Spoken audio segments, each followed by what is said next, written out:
Game over, man. Game over. You're gonna need a bigger boat. So serious.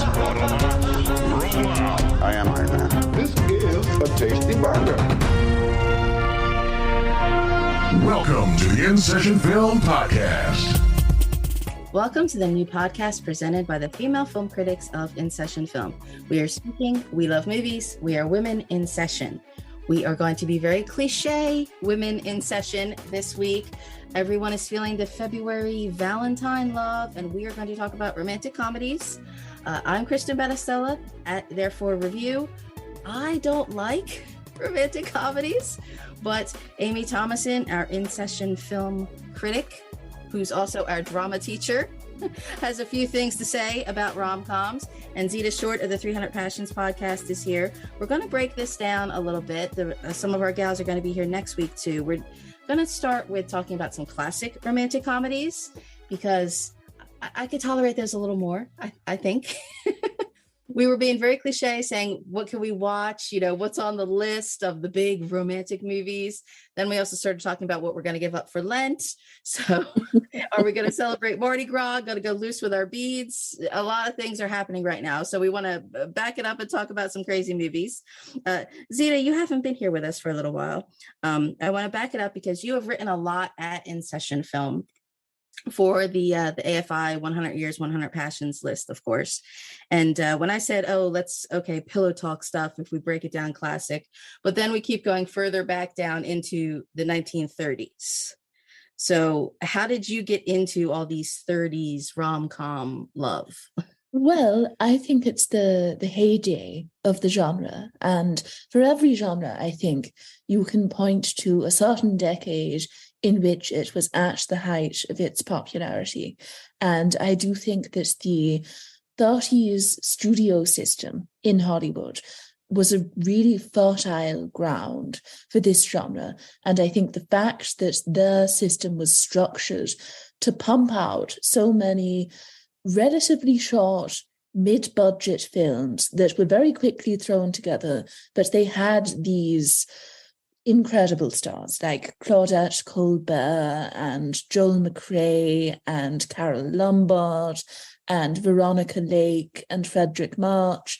And you look back and there's just a wealth of riches there in terms of the talent that they had on their hands.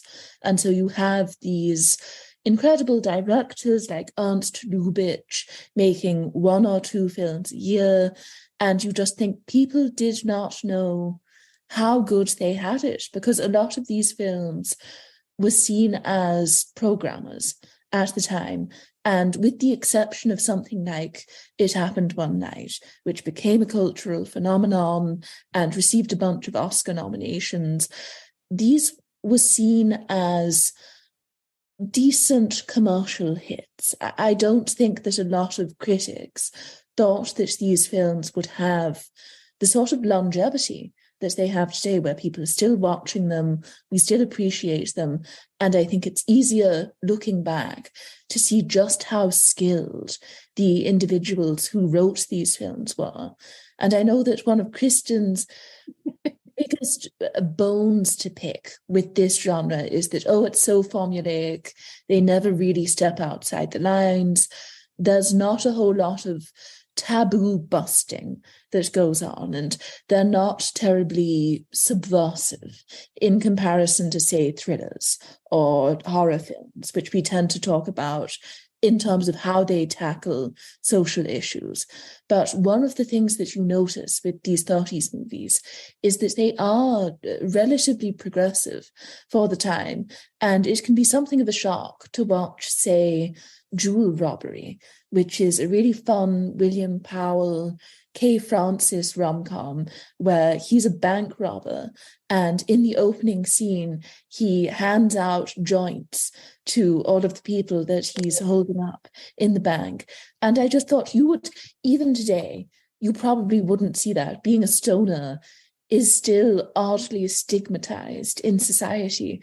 And so to watch this film from 1932 that seems so unbothered and unfazed by the fact that some people smoke marijuana is sort of thrilling. And I think that renegade spirit is what draws a lot of people to these films. We'll be talking about a lot more contemporary rom-coms in the future with the rest of our gals. We have a lot of topics that we just keep spreading out over multiple episodes here.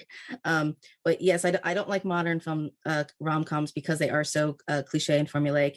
And these kind of films, what I like about the ones that I like is that it's almost like the romance isn't so in your face. It isn't so try hard. It is more, there's a leading man and there's a leading woman. Romance is expected. It's inevitable. The nudge, nudge, wink, wink is along for the ride. Then it is time to, yes, get the story right, get the comedy going, well balanced. So I don't know. I like that it's almost more the comedy before the romance. I think that works out well. And I wonder how much of that actually plays into pre-code, what you're talking about, because they could get away with a lot of things and then they couldn't. So then they had to be a little subversive about it. So I think it was a very interesting time. Well, if you look at the Lady Eve, mm-hmm. which it's just so good. And like you said, the comedy before the romance, you have Henry Fonda, who, when you think about Henry Fonda, you generally think about his dramas. You think about Tom Joad and you think about 12 Angry Men, where he's this serious, upright, full of integrity. And then you watch The Lady Eve, where he gets knocked around in this film and he can do a pratfall. And you don't realize it because you're so used to seeing him in these serious roles. And he is very, very funny. And the scene, and Barbara Stanwyck, who's not a very conventionally attractive woman, yet she is the sexiest woman in that movie. And when she's sitting next to him, do you see him talking about? She's like rubbing his hair and he's all like getting hot and bothered. It's very, very sexy. I do like The Lady Eve. Our boys at InSessionFilm.com rate me. I'm not a big Barbara Stanwyck fan either, and that is one of the handful of films of hers that I do enjoy. And Zita, I know, loves all the screwball comedies. And Henry Fonda, I believe. Yes. Is he not super sexy in that movie? He is, oddly, which is fascinating because, as you point out, he is regarded as this great dramatic performer. And even as a fan of his, I wouldn't necessarily say that I look at him as an object of desire in a lot of these films, even though he is on an aesthetic level.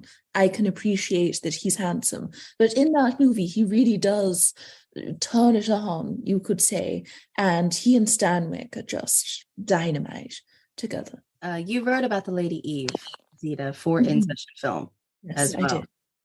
I did. But see, I wouldn't classify that as screwball. So where did the screwball definition kind of come about? Well, I think it's one of those genres where it's sort of difficult to define it. It's a bit like, say, film noir, which is even more amorphous, you could say, in that no one can really, is it a genre? Is it a style? What is it? But you know it when you see it, you could say. And usually you have a sort of hawkish heroine and an uptight man, and she kind of needs to bring him out of his shell. And usually the supporting characters, they'll feature a sort of foppish heir who's made fun of for his high-minded ideals. Often you have spoiled heiresses in the background.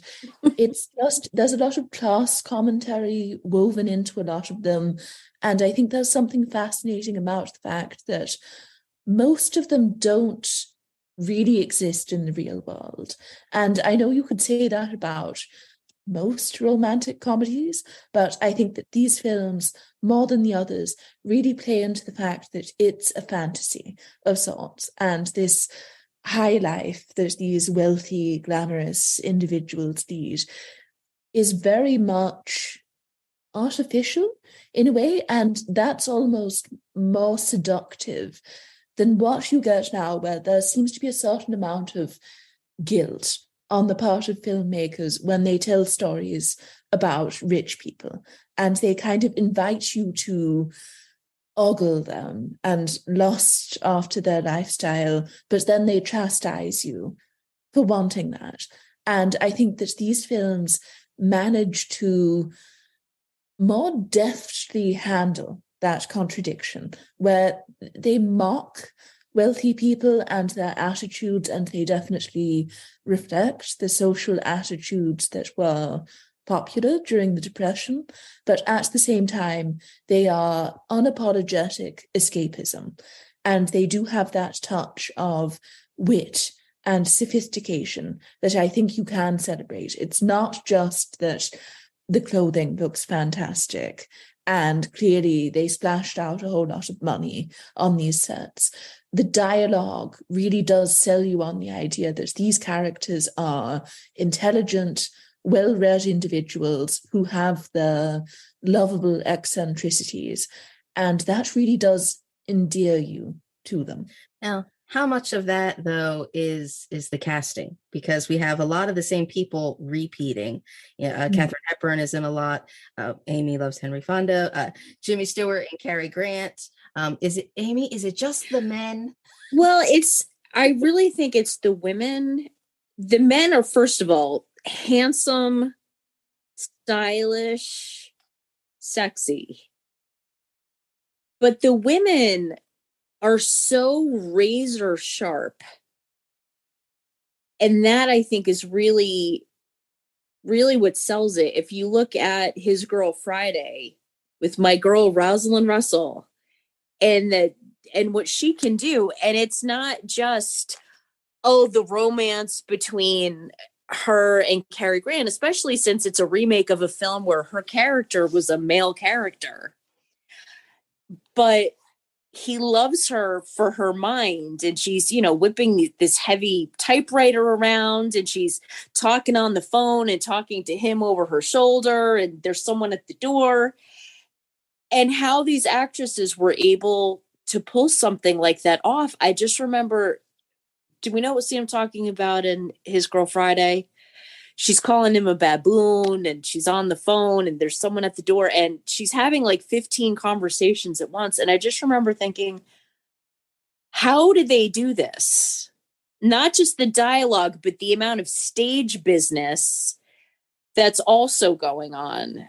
And it's that brilliant direction that the first time you watch it, you're just watching it for the plot. But you watch it again, and she and Cary Grant are walking out of the office, and there's all these things in the office that you have to open and like close behind you, and she's walking and he's opening them, and it's all happening so perfectly in such perfect sync that if she stopped moving for a second, she would have gotten hit with one of them. And yet they don't. And I just remember thinking, this must have been a nightmare to block and to have all of those marks. And then everybody has Hawks. that. Yes, with Howard Hawks. Genius. That nonstop. And like I said, the 15 conversations going at once. And everybody gives credit to what is his name? Robert Altman for the overlapping dialogue. And that's the Robert Altman thing, and how groundbreaking it was that Robert Altman did this in the 70s. Yeah, go back and watch the movies from the 30s. People did that earlier and a lot better, but I'll save that for another day. I like His Girl Friday. And it's so funny. It's another one of those. I told Zita when we were talking about Humphrey Bogart, the whole fedora newspaper Deadline USA type thing. Like, I loved like the hustle and bustle of the newsroom. And here's who are still looking like so great in like the perfect, like, 40 style kind of suits, and all the tipped kind of hats, and the candlestick phones, and the typewriters. And there is something, and the clacking sound when they type. But it's like that pace matches what's happening in that kind of romance, where again, the formulaic stuff of today that I don't like. I don't know what they're trying to do. Like, they're trying too hard or something. But here it's like, you just have to keep up with it. And it is that man chases woman until she catches him kind of thing, where the visuals and everything that's happening in camera is reflecting kind of the energy of it. And that is what gets you on board. That's what I, kind of enjoy, that everything is in camera, that it's in the story, that it's in the setting, in the place with the people. Now, Zita, did we talk before offline between did we like the Philadelphia Story versus High Society? Right. I think that the Philadelphia Story is a much better adaptation of the play.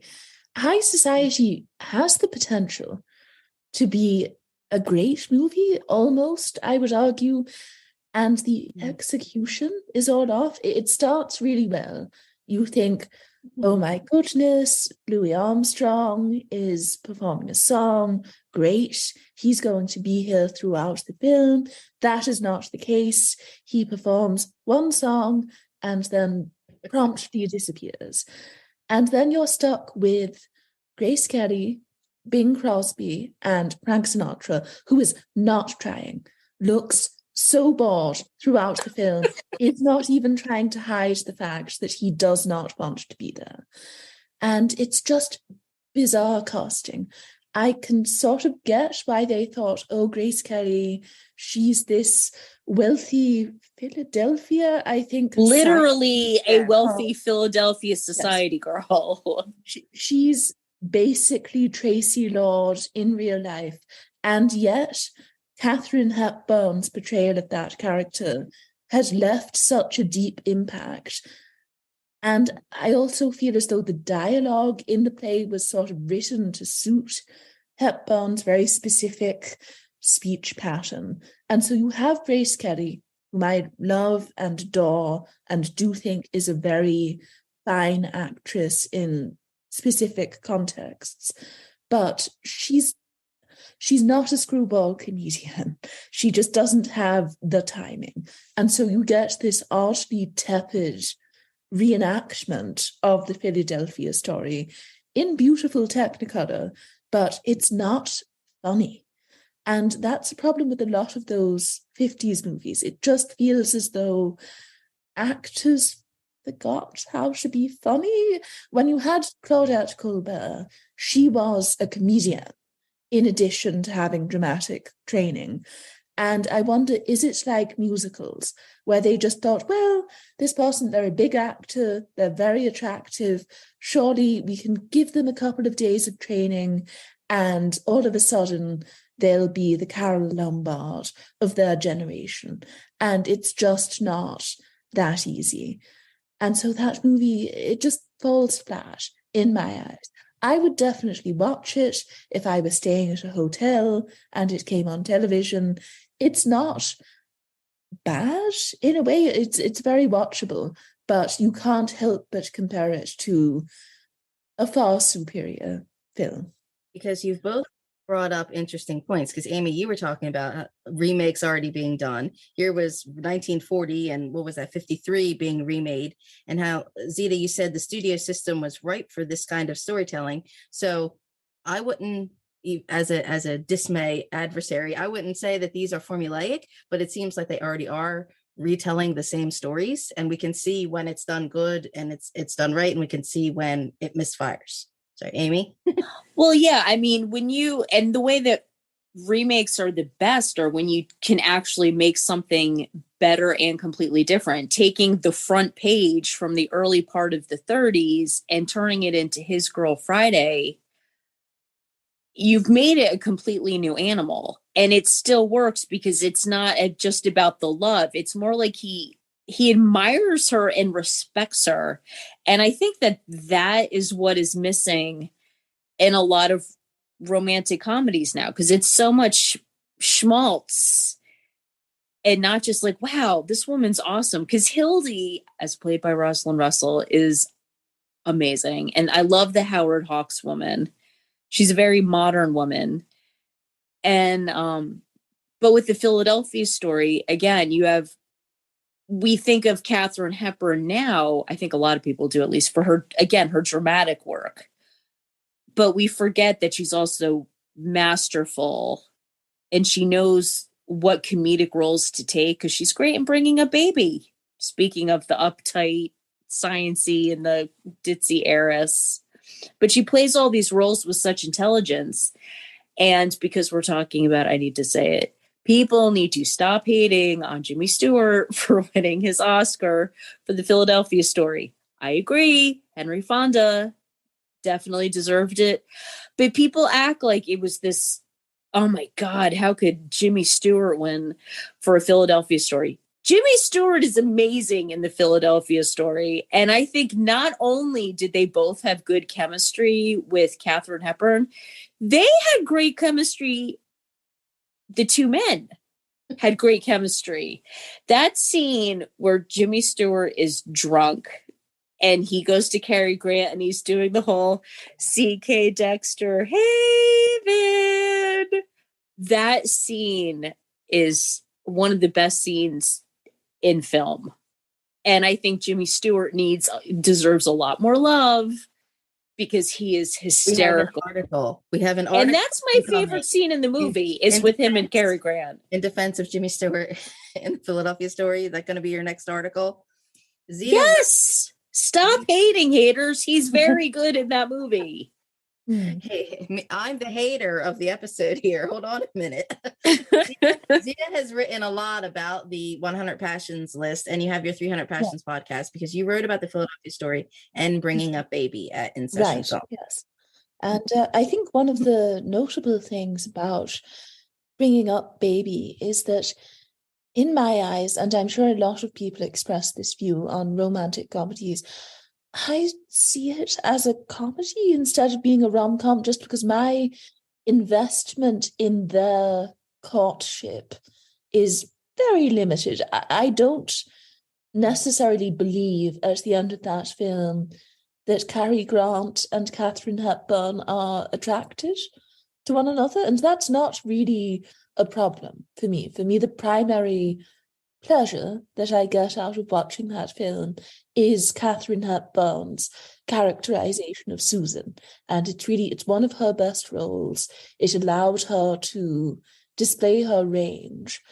And I think it really counts for something that she's not playing the smartest person in the room in the film. And I think one of the fascinating elements of that role is that Susan is very ditzy. She seems like a forerunner to Cher in Clueless in some ways, but she does reveal this surprising level of wit and intelligence at times. And I think it really helps that it feels as though you're laughing with her instead of laughing at her. And I really think when people say that Katharine Hepburn has no range, I think they should say she has limited range instead. Yes, you're going to get the accent every time, and there are certain mannerisms that will pop up in each performance, but you cannot look at Susan Vance and Ellis Adams and tell me that those characters are exactly the same. You're right. I like the cheekiness almost, or the strength, the likability of the character. I don't like today where it's like a chick gets herself together by becoming like the fashion designer or shoes or something, like something that is still, I don't know, forcing a female role onto a chick, even when she says like, oh, I don't need romance or something like that. So I like the strength of it. And it's funny because like you say, it's a comedy to me. I think that the charm is sort of secondary, but it's what helps the pictures going along. But I'm curious because the screwball comedies did they fall off because of World War II? Because we're talking about things that are a couple that were pre-code and then a couple that are late 30s or 41, I think is the Lady Eve. But then do they disappear for a while? I don't think they disappear. I just think that changes in Hollywood mean that the way that they're made fundamentally changes. And I think you look at the 50s and the sort of gimmicks that Hollywood was trying to sell to the public. And it's a very unusual time because a lot of those technological developments seem well suited to big spectacles. And so you get these war movies, and science fiction starts to become a trend. And you get biblical epics and musicals, and things like widescreen technology are well suited to the demands of those genres. But then strangely, they also try to incorporate that into rom-coms. And I believe that How to Marry a Millionaire was the second film filmed in CinemaScope to be released into cinemas. And that was a huge part of the publicity campaign. Wow, now we can fit 3 actresses on screen at the same time. And it's just very disorienting to watch that film, because I'm sure that there is a way to make widescreen compositions work within that genre, but with that film they really haven't sorted it out yet. I think so much of the joy of those screwball comedies is in noticing the physicality when someone does a pratfall, or even getting a close-up of them at a really important emotional pivot point in the plot. And you just don't have that with widescreen. And so I think there's sort of a confusion over how to incorporate these new trends into the genre. And I don't think they did it successfully. They were not properly integrated. And you get so many films from this period that are meant to serve as homages to the Lubitsch films from the 30s. Billy Wilder, in particular, who had been his protege, he ends up making Sabrina and Love in the Afternoon, which were and both... Some Like It Hot in 1959. I would say Some Like It Hot is different in that that was marketed as a sex comedy. And I think the element of the sort of body involvement at the center of that plot makes it different to Love in the Afternoon, which is your conventional beautiful ingenue Audrey Hepburn falls in love with an older man, but their courtship is ruined, you could say, by her father's involvement. And that's more of the classical rom-com structure. And I think you just noticed that the bloat that was so popular during this period really weighs down these films. And there's a loss of that sort of quick, snappy dialogue that we really love from those older movies. And there's a lack of silliness, which is sad, because that's what made those movies so great, is the physicality and the quick patter and the quick, sharp dialogue. And you had more of I love Audrey Hepburn. I don't think she's a brilliant comedic actress. There's times where she's funny, but she's not a Carol Lombard or a Rosalind Russell. But when I think of the 50s, I don't even really think about romantic comedies. I feel like the 50s was very Douglas Sirk, A Summer Place, tragic romances, like soap opera-ish. Because I think more of musicals sort of dominating at the time. Like when you said Marilyn Monroe, I was thinking more of like, there's no business like show business. Like she has a couple dance routines with Donald O'Connor, and then it's like, oh, they're supposed to be getting married and supposed to be really in love. And you're kind of like, I didn't see that at all. But okay. And you have Singing in the Rain, which is funny, but I wouldn't necessarily consider that in my brain, Singing in the Rain is musical, not a romantic comedy. I think that's something important that Amy points to, in that a lot of these shifts in mores in society are definitely reflected in these films. And when we think of the 50s, it's not great. It's one of the most repressive periods of American history socially. And it is an extremely odd time in that it's this return to extreme conservatism. In a way, I'm not implying that the 30s or the 40s were great by any means, but you do notice that there is at least a push towards proto-feminism during the war, and you have women going to work, gaining a new level of independence. And then the war ends, and you have Eisenhower-era America, and everyone is super buttoned up. And you do notice that the Hays Code really cracked down during this period. And It was already awful. Again, not saying that it was fantastic in previous decades, but it does get even more conservative, if that were possible, during this period. I always think of pants. Like it was okay for women to wear those kind of flouncy, almost menswear kind of pleated pants in the 30s and 40s. But then in the 50s, all the women had to wear, poof dresses again. And then it was shocking when, capri pants came along in the 60s. And you, yes. But and you had a lot of naughtiness in the 30s, like in Bringing a Baby, the scene where Cary Grant's wearing like a negligee. Very naughty, but it's not early code, Yeah, and definitely signs that there was a little hanky panky going on, and the Lady Eve with her reputation, and you also, and this isn't a romantic comedy, but Morocco, you had Marlena Dietrich wearing a tuxedo, kissing a woman on the mouth during a song. I mean, that's big. All of those things, those little, interesting, what's going on there?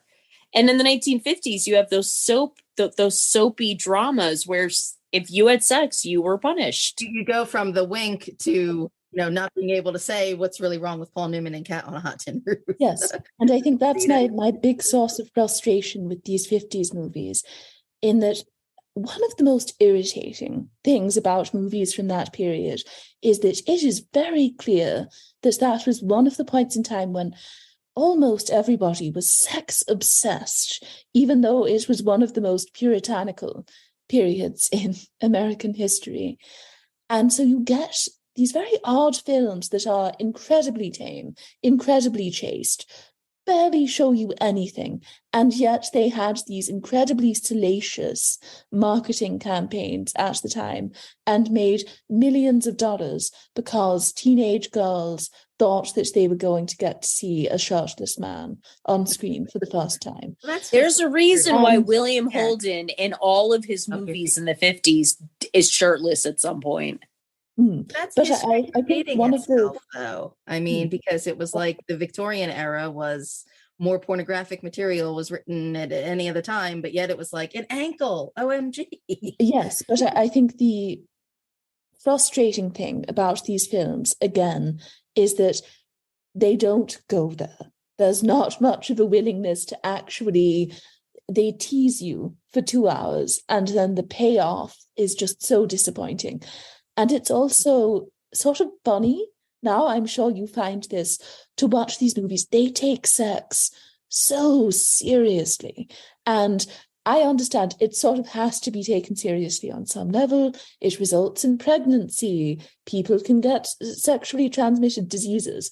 But it's sort of hilarious how Freudian pop psychology became incredibly popular in, I would say, sort of middle brow intellectual circles during this period. And so you have these very dated plays from that time that center around an Electra complex or something. And they were taken so seriously at the time and received these rave reviews where critics said, oh, this is so honest. This is going to change the way that people talk about sex. And you watch them 65 years later and you howl with laughter. They are just ridiculous. And it makes you sad for people at the time that they weren't able to just lighten up, honestly, and treat we need a sociologist here at Session Film, because the way we're talking about history repeating itself, like even my husband was actually just watching a YouTube channel that was restoring old footage, and it had footage from like 1906, and it was just like the trolley cars in San Francisco or something. And I always think of, now you can get it pretty easily in a GIF. It's a man and woman kissing, and it's from like the 1890s, and it's a Black couple, and how it was just the magic of the motion picture camera at the time, and then how we went to the opposite extreme by the time you get to the 50s. And I was thinking, when you were talking about production values earlier, just in the scale of a rom-com, the way Hollywood kind of circles back to the same things, and we'll get into these issues of today, but it's weird that even as the history and Hollywood kind of keeps repeating itself, because I wanted to ask you, you wrote about The Awful Truth as well for In-Session Film, which I feel like you don't like. No, I do not. Because they did make bad ones, even then not every rom-com screwball classic was a classic then. They had some clunkers too. Oh, of course not. That's going to be true of any system. But I just think by and large, you do notice that the craftsmanship on display displays a level of competency that we don't have today, even with something like The Awful Truth, which I am not a fan of. That is a well put together film. I cannot deny the production values are excellent. The two lead actors clearly give a damn about the roles that they're playing, and the director had a lot of experience in the comedy genre. And I'm just not sure whether we have that today. I feel as though with the decline in the genre's popularity, you no longer have filmmakers who specialize in the rom-com.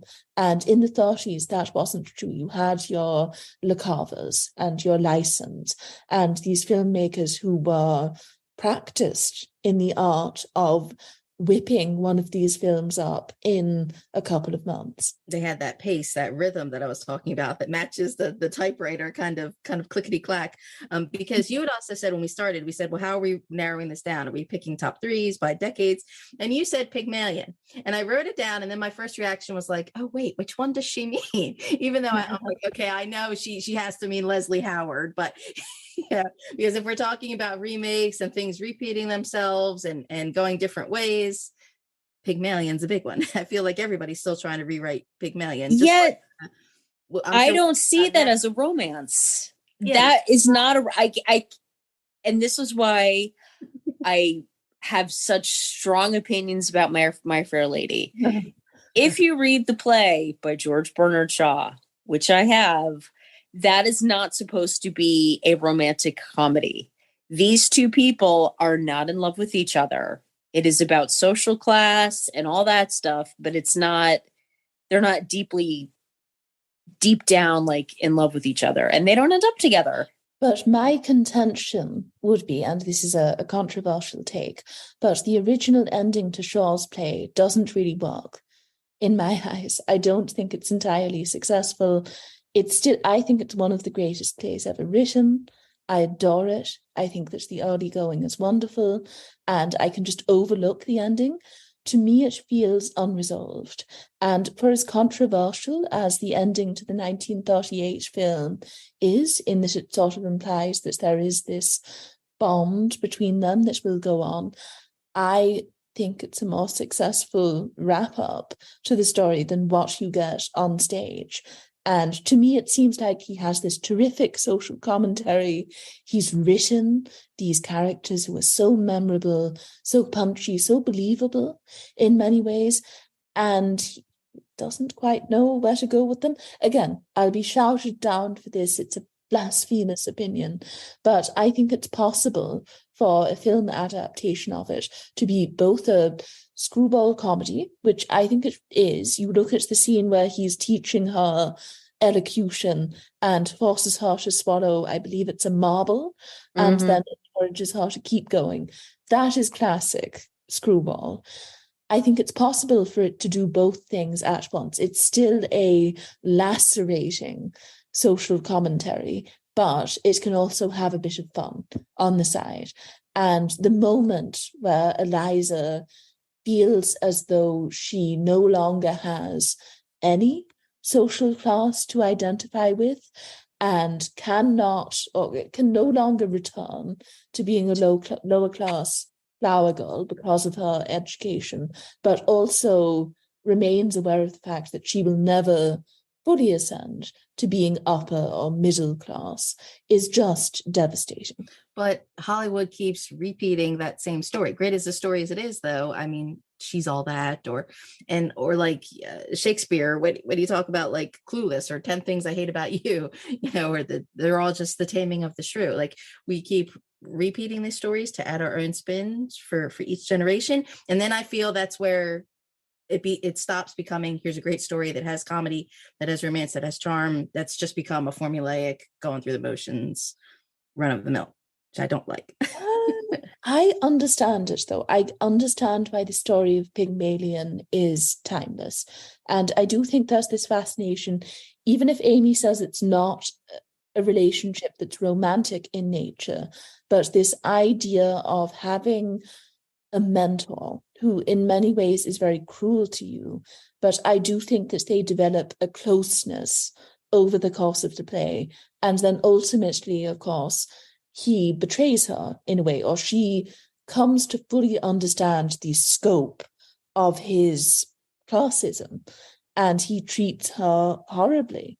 And I think in order for that moment in the play to have its full impact, for it to have some weight behind it, at least for a little while, you do have to understand why this man is charming and why this woman, even though she's very intelligent, she's street smart, she probably should know better, why she is drawn into his orbit. And it doesn't work if the play pretends that the members of the upper class, those who have taken elocution lessons, don't have a charisma, even though that charisma is tainted by the fact that they have awful politics and their entire view of the British class system is poisoned by these lies that they've told themselves from a young age. And I think that even if you're saying it doesn't quite work as a romantic comedy, there still has to be a sense of a flirtation there in a way. But now, Amy, you had mentioned before when we were shouting out all kinds of things to talk about, because it's a huge topic, how you love the Thin Man. And I mean, it's again, it is the charisma of the tit for tat of the a couple, you know, and that they're already a couple. I love that.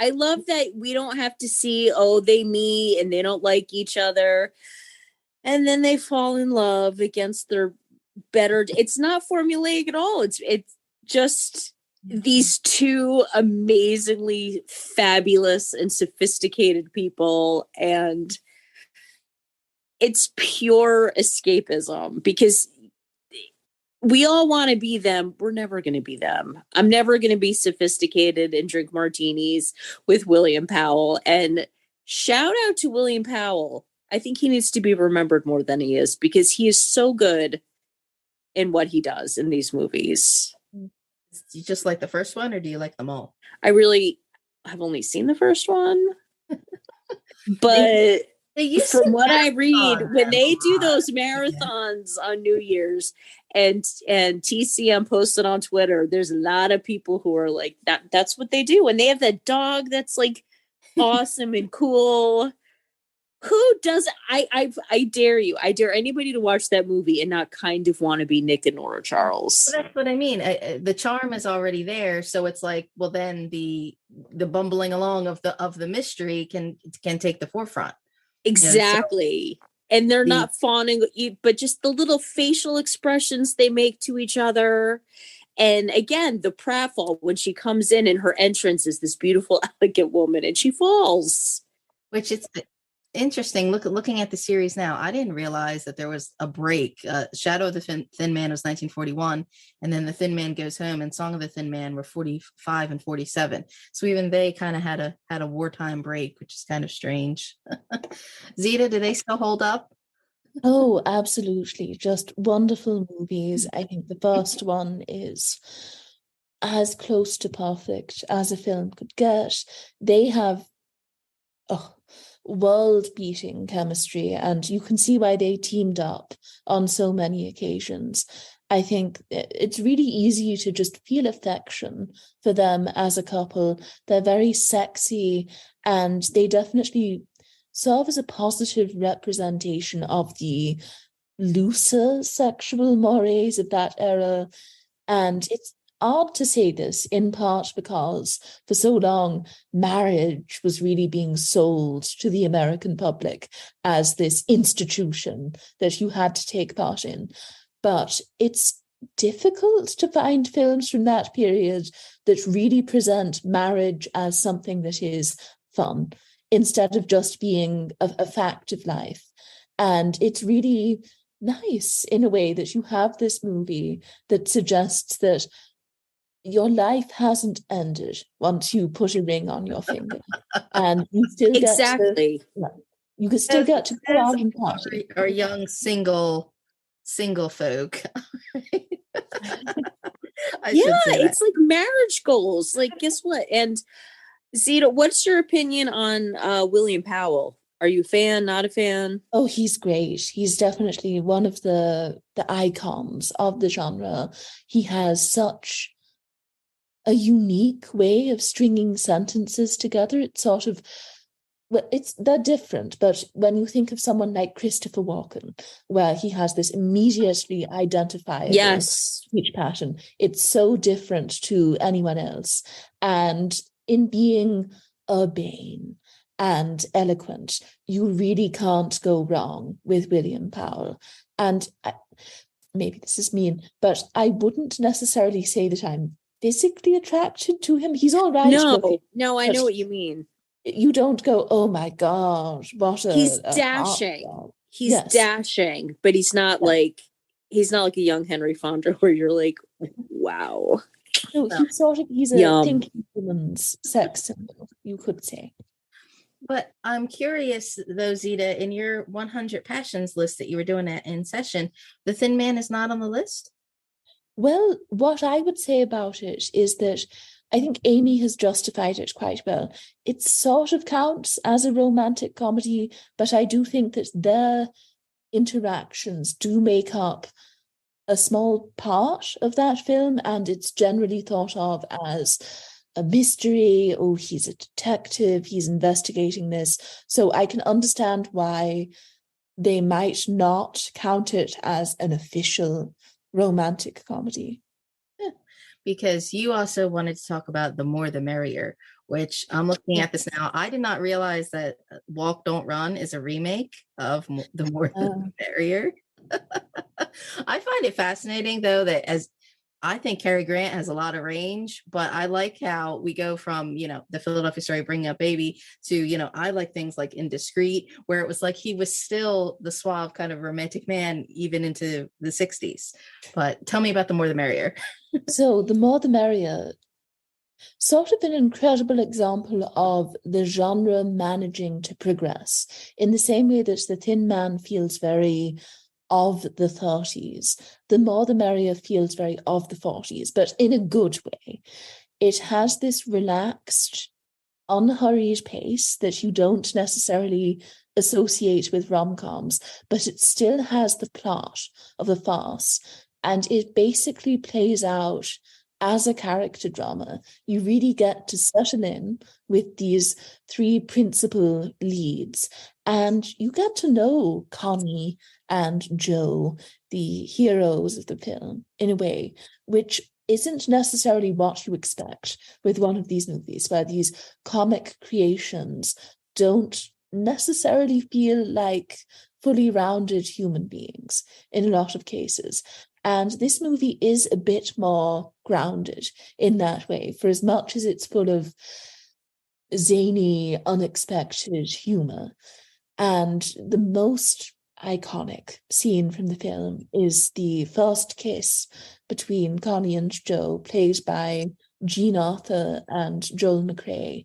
And you have this legendary sequence where they are walking back home after going out for dinner together, and she is engaged to another man, and he is about to be shipped off to fight in the army. So clearly the involvement would be very complicated, and she's hesitant to get involved with him, but eventually they do embrace, and it's one of the sweetest moments in American cinema, in addition to, especially for that time period, being very sexy.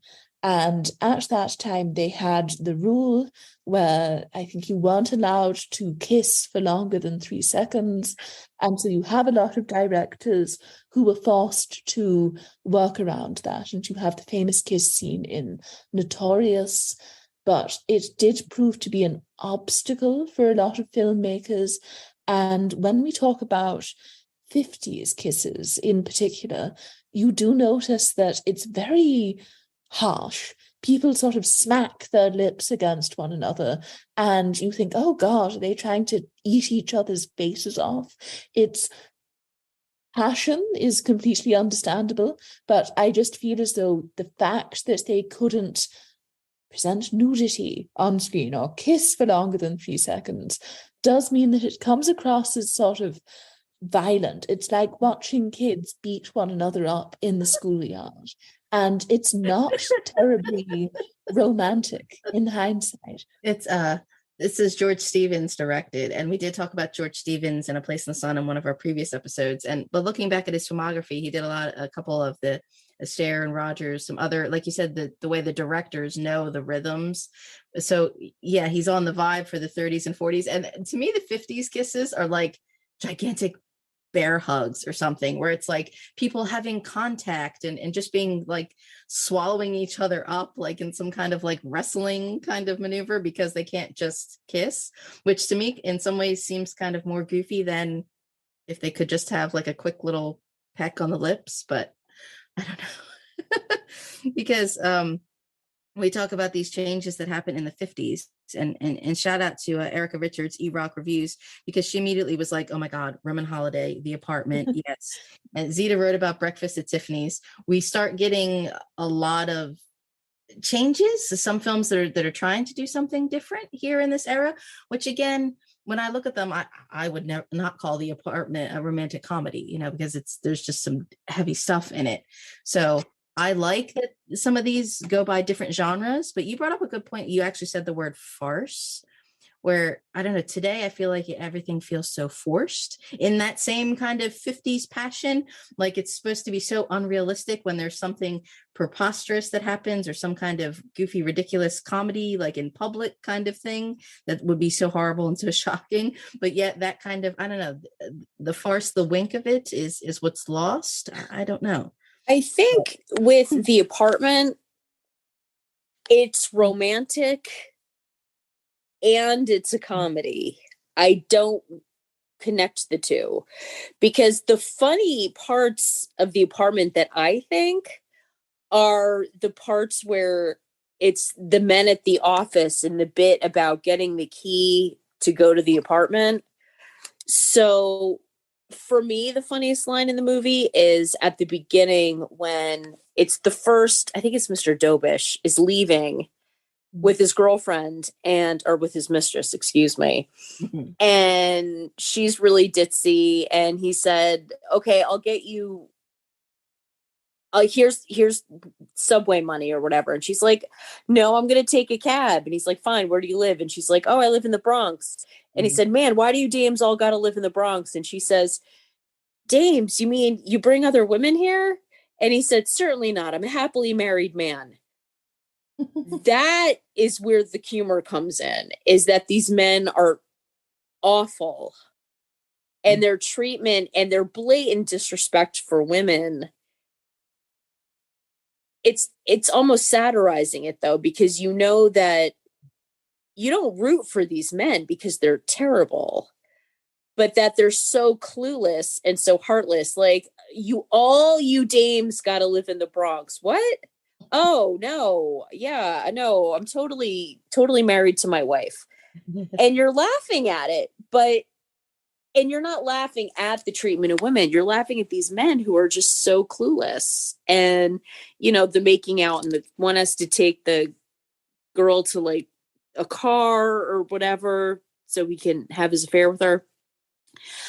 But the seriousness is in the actual romance. The romance isn't part of the comedy. The relationship between the two leads isn't what's funny about that movie, in my opinion. I hope I explained that well. Because I think there's a big difference between 1953 Roman Holiday. There's a scene in LA Confidential where they go to the movies to watch Roman Holiday.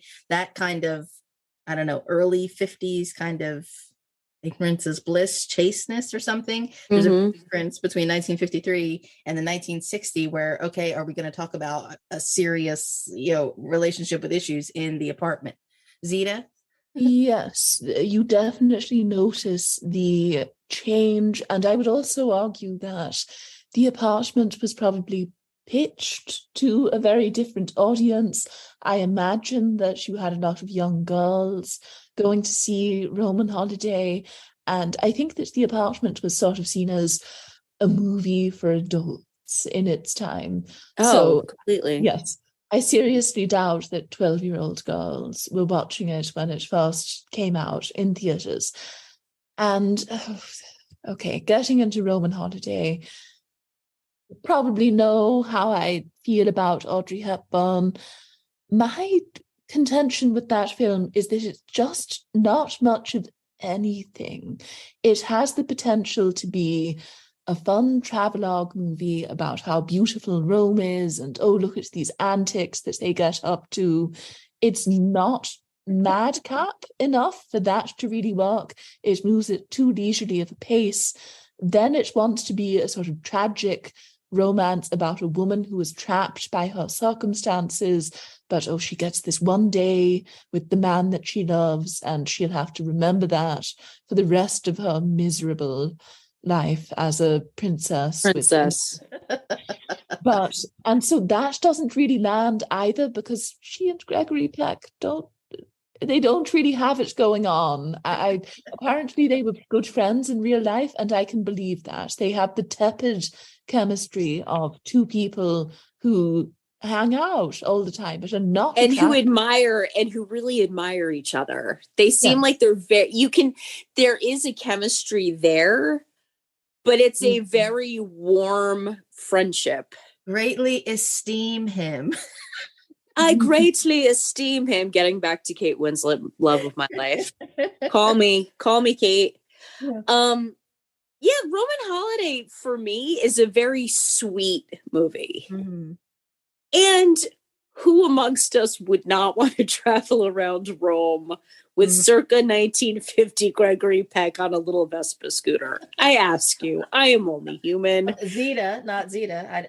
I thought of that. Two of her not favorite people. And yet this is number 4.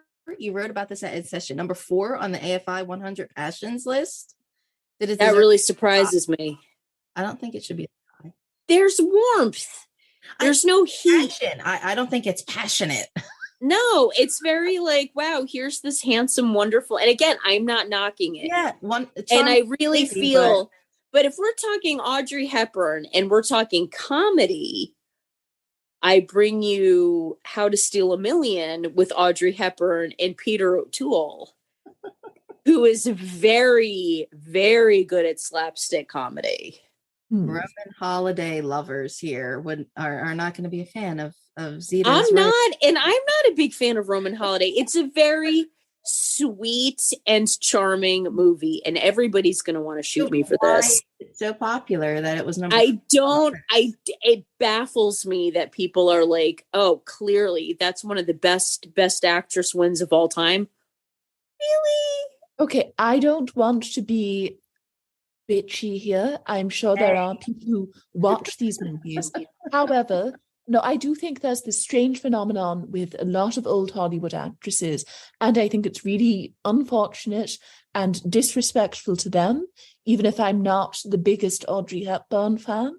But I do think you have, maybe I'm being sexist here, a lot of young women nowadays who use Tumblr or Pinterest a lot, and their interest in, say, Marilyn Monroe or Lauren Bacall or Audrey Hepburn centers purely around photographs that they've seen of them and gossip rags that they've read about their personal lives. And they might have seen a clip or two from one of their movies, and they go, oh, great, I've seen the opening scene of Breakfast at Tiffany's, know what it's about. I'm down with this. I completely get it. And they never actually go to the effort of watching the movie. And I have to admit that I think there are a lot of those sort of people who've never actually watched Roman Holiday from start to finish. They've seen her on her Vespa, they've seen her licking ice cream, they Getting watch her haircut. The bun, Yes, they watch tiara. the makeover montage. They don't sit through all of the stuff in between. And I imagine that for them, it's just, oh, Audrey Hepburn at the height of her gorgeousness. This has Of her to be charm. And Oh, she yes. is, and I will give her that. But I agree. It's like people think they know Marilyn Monroe because they've seen the clip of Marilyn Monroe in the white halter dress standing over a subway in The 7-Year Itch. I've said it before. My standing recommendation: you want to know something about Marilyn Monroe? Watch all of her movies. And I was thinking about that. Would we even talk about Marilyn Monroe? Because I thought about The 7-Year Itch based on a play, and again, something I thought is not a rom-com in the sense that we would think of it. It's No, not at all. It's this man going stir crazy because there's a hot chick living above him. Maybe it's Marilyn Monroe, but again, there's this wink of it. The girl, she doesn't have a name. The her panties and leaving her panties in the icebox. That's a very naughty line. I love that it is that kind of 57. This is the 50s where there is, hey, people are hot and bothered under the collar in this decade. Wow, who knew? And she's wearing those clothes that she couldn't have been wearing anything else under them, except for a lot of, they tight. But yeah, to me, it's still comedy. It's still charming. And maybe in some ways, almost because it's not about the pressure of, oh my God, him having this scandalous, tawdry thing with the chick upstairs while his, family's away on vacation. That would take all the joy out of the movie. Zita? Yeah, and it's a very progressive film in terms of its social values. It really holds up today, and I don't think as a feminist you would be offended by anything in it. So that's really positive, of course. I think the only thing that limits it for me is that it is very clear that it is a stage to screen adaptation, and other than the very iconic scene where she stands above the subway grates and the wind blows her dress up, they struggle to get out of that apartment, and it really does feel as though you're watching filmed theatre. And I suppose there are certain pleasures that you can derive from that, but you can understand why it's not held in the same regard as A Streetcar Named Desire or Baby Doll, which both do much more with these theatrical origins. I like some of that, like stage set kind of style. I would rather have that than all the, again, in your face special effects stuff that we have today, but that's just me. But it's hard. That one is particularly hard because most of it's monologues. Yeah. But the thing, and that's hard to watch. I can take it more than a movie. I can't think of his name. I feel like we can watch it and enjoy it. It's a separate genre, but like the Twilight Zone, the Nothing in the Dark episode, where it's, Robert Redford's the police officer, two people in a room who's afraid to let death in. That's all you need.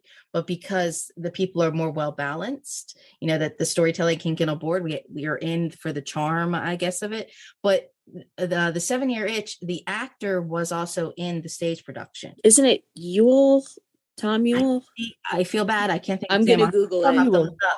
Because, but the idea that it's effectively a nobody man and Marilyn Monroe. I feel like if it had a Jack Lemmon was of weight to her, that it could have been something really special. But I still love it. I still find it charming because there are just, great little moments, her laying there in the wind, the fan, all the fancy stuff. In some ways, that's kind of how I feel about Breakfast at Tiffany's. I like how Zita was like, there's nothing feminist that could offend you. But yet 5 minutes before that, she was like, oh my God, these chicks on Tumblr and Pinterest.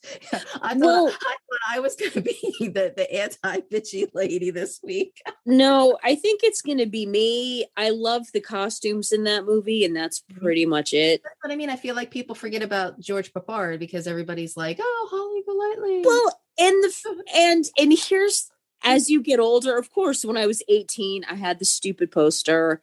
And yes, I would go into the city with my friends and I'd stand in front of Tiffany's and like hum Moon River because that's the kind of stuff I used to do when I was young. But as I get older, first of all, now that you know more about the real story, you're like, he's gay. So that takes a lot of the heat out of the romance, is that character is actually supposed to be gay. Is and this that a quirky girl comes along where it's about her being cute. It's her with her little ukulele singing her little song. And she's sort of, and I'm going to get a lot of hate for this, she's sort of insufferable. Yes. Because I realize if you've actually met somebody like that in real life, and I have, they are the worst. They are so insufferable. And you want to be like, you're a redneck hick. Own it. Stop with the British accent.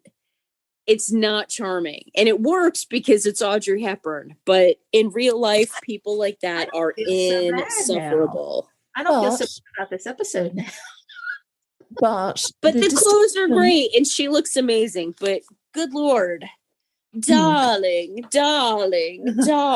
Oh my God, shut up. But I think the point that people make when they talk about that film is that it's adapted from a novella that's meant to be about deconstructing the manic pixie dream girl in a way where Holly is desperate to present herself as this posh socialite with unknown origins, but she's also a sex worker and she's struggling with that. It seems like her relationships with her clients are very fraught, and she's run away from home, and her husband, who sexually molested her as a 14-year-old, I think we find out, and they had kids together, is on the lookout for her. So did they have kids? I thought that she got married when she was 14 and that he already had a bunch of kids. No, in the book they reference the fact that she has children that she left behind. Okay. And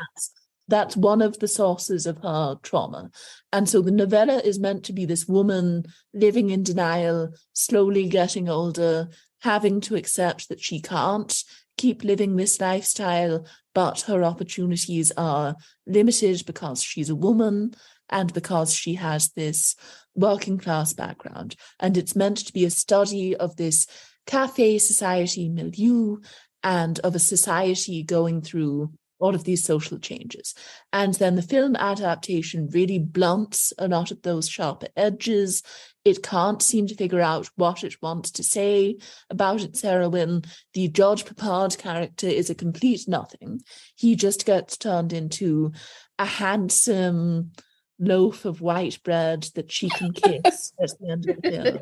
In the rain, yes. Because of course. And it makes no sense. As you point out, the film has this meandering midsection because the novella is basically plotless. Again, it's meant to be a study of this milieu, and how the hell do you present that on screen if you don't have much of a narrative to work with? So you get these never-ending party scenes, and I assume that the film is trying to do what the novel does, where Capote, as a writer, is able to move around and comment on different characters and their behavior. You can't really do that with a film. And so where the book is really sharp and incisive and funny, the movie, all of those scenes just fall flat. You think, God, when is this party going to end?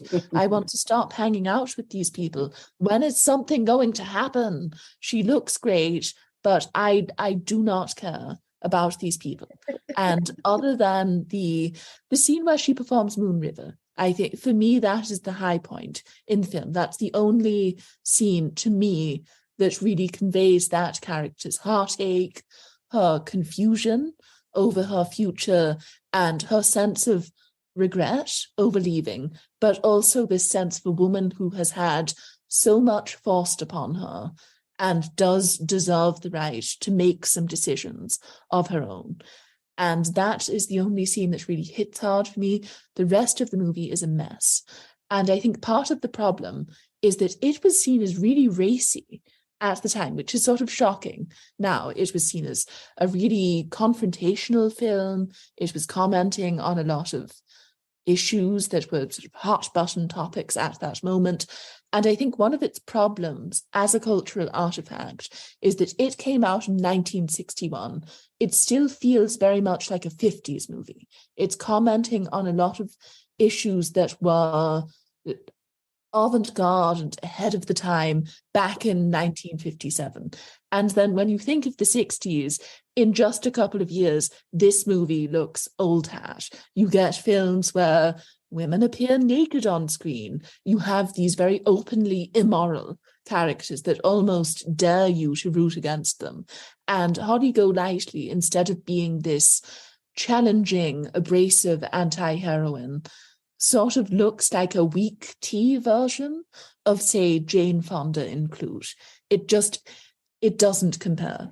Well, I don't feel so bad now about not liking romantic comedies now. Because we just had rom-coms listed on our topics, and some of the girls said, well, where are we going to break this up? And I said, well, okay, we can do like old pillow talk films. And they're like, a couple of girls were like, oh, like Roman Holiday and Breakfast at Tiffany's, right? And I'm like, well, okay. Because Zita, you wrote about this also. This was 1961. It was number 61 on that 100 Passions list. And I don't think it deserved to be on the list at all. But it surprises me that is 61. And yet Pillow Talk from 1959 is only number 99 on the 100 Passions list. Which, because to me, I immediately are like, wait, Doris Day, Rock Hudson, they're the rom-coms of the day.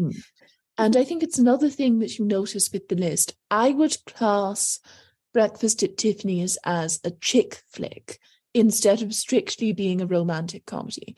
And I think, as Amy pointed out, for a lot of girls at the age of, say, 17, they have the poster up on their wall, and she is this style icon. She's someone that they aspire to be. And so I assume even if it was only old fuddy-duddies who were filling out these forms in order to determine what was on the list, they go, well, okay, I recognize the title of that film. I've seen the shot of Audrey in her little black dress. It's an iconic movie. I think there's a romance in there somewhere. Let's vote for it.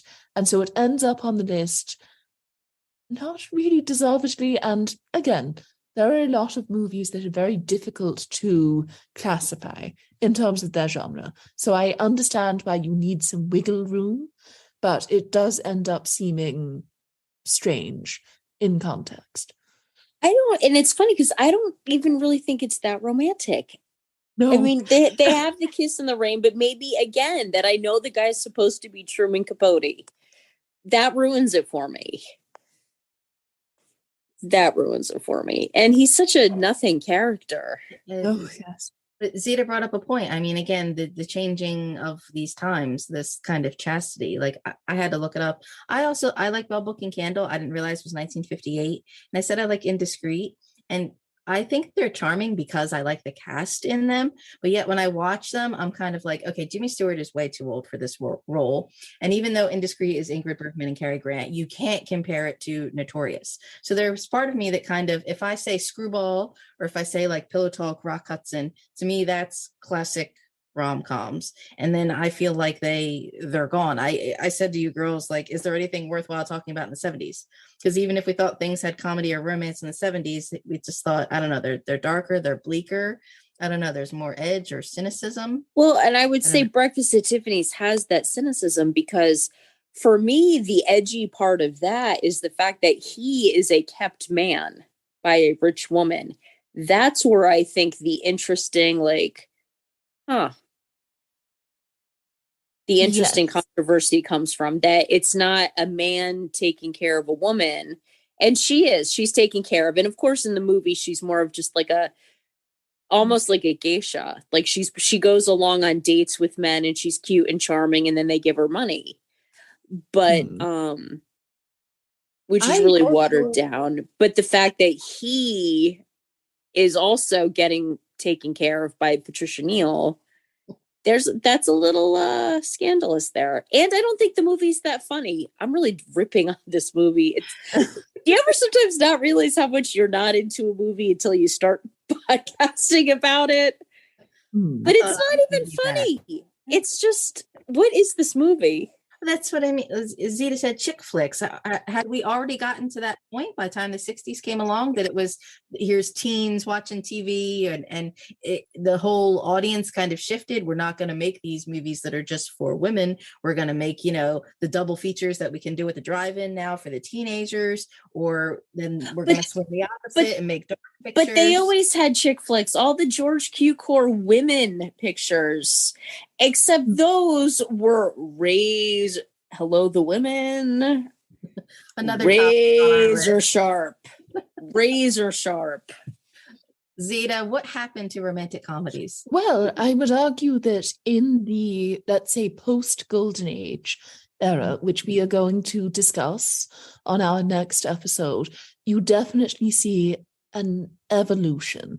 And so let's say maybe late 60s, early 70s, you could say, the old school is kind of represented by Neil Simon, who was such a big deal in the 70s, and it does not make sense today. You cannot understand it. He was arguably as famous at the time as Woody Allen, who I know is very controversial now, but in terms of cultural relevance, you compare the two, and I don't think I've ever met someone outside of cinephile circles who is aware of who that is. Okay. So, did you cut out for a while, or did I freeze? You froze. Sorry. Yes. I'm sorry. What did I ask? Neil Simon? So, Neil Simon, yes. And so I think a lot of those movies look very dated today. They definitely seem targeted at your grandmother. They're very tame. There are a couple of sex-related jokes, but there's nothing too offensive in there. There's nothing that's going to upset anybody. And they were huge hits back in the day, but you watch them now and they just don't hold up. And I think the films from that period that we do talk about that technically fit into the genre are your Elbert Brooks films, your Paul Mazursky movies, your even Alan J. Pakula got in on the rom-com trend. And a lot of them do have this sad, almost manic depressive edge. It is a period in which divorce rates are skyrocketing. The second wave feminist movement is in full swing. And even though rom-coms aren't necessarily the most socially conscious pictures out there, those changes are definitely reflected in these movies. There is an effort to make more socially progressive films, and a lot of these movies, I've noticed, revolve around men who have been abandoned by their wives, which is definitely not a plot point that you would have in, say, a 50s movie. I feel as though that's just something you don't acknowledge it. No woman would ever abandon her man. And something like Starting Over, which is a Burt Reynolds, Candice Bergen, Jill Clayburgh comedy, does revolve around this man who gets divorced and is depressed about it. He's really cut up and struggles to enter into a new relationship after that happens. And you could say that it was the romantic comedy maturing in a way and finally starting to fully address the emotional fallout of things like divorce. And then more controversially, you have someone like Woody Allen, and Annie Hall and Manhattan are probably the two big touchstones from this period in terms of influential rom-coms. They're very heavy on intellectualism. They're very self-conscious about the fact that they're working with romantic comedy tropes, and instead of centering around wealthy upper-class wasps who are usually members of the aristocracy, they're usually about neurotic academics who are probably of Jewish descent living in New York City. And again, that reflects a real cultural shift. And then we'll get into it next time, but those movies contain some uncomfortable relationships, you could say. Yes, they do. Was that the sign of the times, though? Everything was, open, freedom, something. No. Because Amy asked about shampoo, and it's just like, ooh, let's talk about sex. We could actually talk about sex. Woo! Where the movie opens with like a woman having an orgasm. Which, again, Yes. ironically, we're back to, heaven forbid, we see a woman have an orgasm on TV today. But I think dating a child is different. I'm Presenting not a- a Woody Allen fan. Oh, yeah. Sorry. No. No. The guy in okay. You The guy in Shampoo. possibly save that for next week because Carrie Fisher, how old was she in that movie? She's meant to be 15 or something. So Yeah.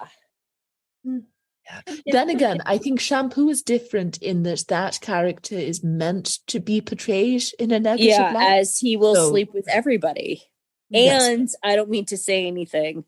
Warren Beatty in the mid 70s could have, I buy his character as someone who has beautiful women throwing themselves at him because he was so beautiful. He was so beautiful in the 70s. Zita brought up the kind of sensitivity of the men and maturity and divorcing. But then if we bring up Carrie Fisher, we'll get into this when we get into the 80s of how she does a lot of the supporting kind of appearances in a couple, big rom-coms. And it's kind of like we're back to Hollywood doesn't know what to do with certain actresses, but put them in these, she's the quirky sidekick with the quips, so And no one did it better. She's so true. good. I mean, you can't fault her for it, but it's like, she could have done much more, but I believe she had drug. I don't want to sound like I'm shaming her or anything, but I believe she has a very famously tumultuous personal life during that period. She and Paul Simon broke up and got back together multiple times, and she had a drug problem. And I just assume that caused some career and life problems. So maybe that was why she only popped up in small parts. Interesting. I'm sure we'll talk about When Harry Met Sally next week, because we get this shift comes along in the 80s again, I guess, where, like you said, it was chick flick, then it went to being something dark and serious, but then it came back to chicks, BFFs, I don't know, which is where I really begin to lose interest. But that's just me. But Zita, did we have your top 3 classics? Because you were way old school. Oh, sort of, not that old, but I had It Happened One Night, Pygmalion, and then what was my third choice? The More the Merrier, of course. Oh, not that old, 1934. However, if we really wanted to go back to the beginning, we could have discussed the silent rom-coms, but I didn't force you to do that. Amy, did you have any favorite tentpoles of the genre? Well, now that you're talking about the silent films, I will say City Lights. Mm-hmm. I will say His Girl Friday. Mm-hmm. And even though I admitted it's not a romantic comedy, it's romantic and it's a comedy, The Apartment, because Billy Wilder, it's my man. Have you written any of these things in your series at InSession? Was How Were They Not Nominated? In my series, How Was It Not Nominated, I wrote at length about Fred McMurray not getting nominated for The Apartment. Mr. Sheldrake. I will, seriously, I'm going to be on my deathbed, and my last bit of dialogue is going to be explaining how Fred McMurray was so perfect in The Apartment. Because he's such a real jerk. Yes. He's not a villain, but he's just such and he has that charisma, and you could see why he would get people to do his bidding, because he had that charisma, but he was such a snake. Oh, the jerk in the rom-com. Here we go. And no one, and that exactly, Fred McMurray does not get the love that he deserves.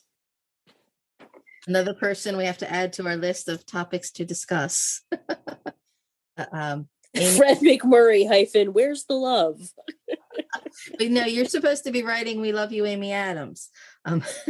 Yes, I need to get back on that. I saw a picture of her today on Twitter. I almost sent it to all of you. I think I'm going to send it now. Only if you can send pictures of your favorite women, as long as I'm allowed to send pictures of my favorite men. It's got to be fair. Please do. You will, and we all know who that is. I like your man. Poor Zita. Sometimes I just sent her some of the strangest things, and she's just like, okay.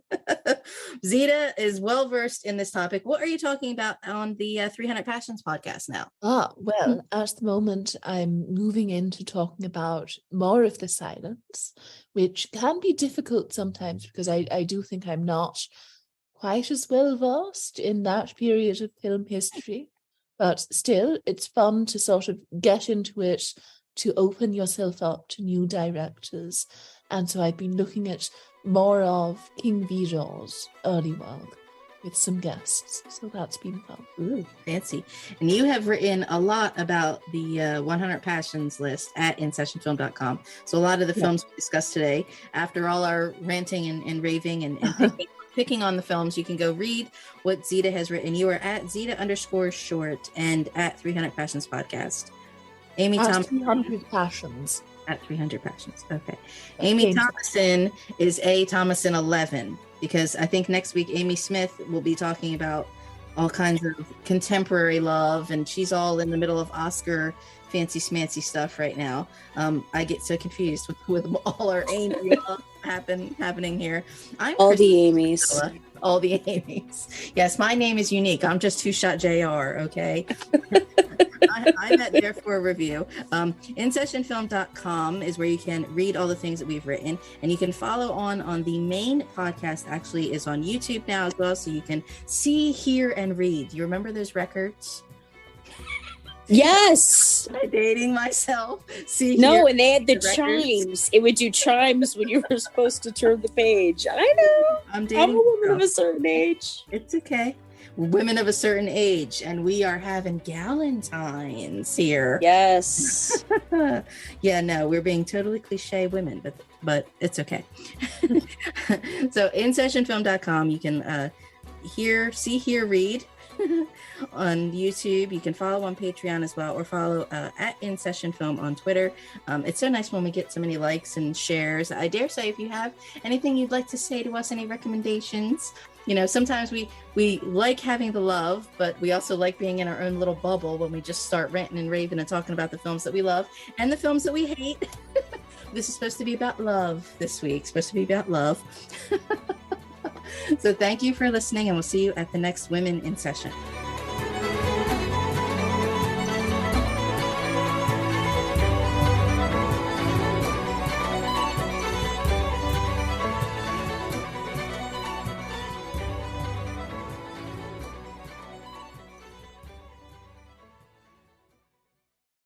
The Jeep Grand Cherokee 4xE. It's electrified. So you can boogie woogie woogie into the forest.